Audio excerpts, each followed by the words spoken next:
And in your national headlines this afternoon, President Donald Trump says he is not backing down from his tariffs. That is despite the stock market suffering its worst days since the pandemic and concerns from lawmakers in his own party.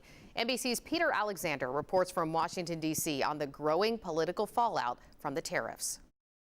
With President Trump's next round of escalatory tariffs set to go into effect at midnight, the president insists that despite rattled markets and recession fears, he's not considering hitting the pause button. We're not looking at that. After the president initially said every country has called to negotiate, President Trump's top advisors are now saying more than 50 countries have reached out. European officials offered to eliminate their tariffs on American-made cars and industrial goods if the U.S. will do the same in return. Despite the market suffering their worst days since the start of the pandemic, the president says he's unfazed by short-term financial pain. I don't mind going through it because I see a beautiful picture at the end. Administration officials have also been saying Americans will overlook temporary market turmoil. Americans who have put away for years in their savings accounts, I think they don't look at the day-to-day fluctuations of what's happening. But many may be invested. Research from the Federal Reserve shows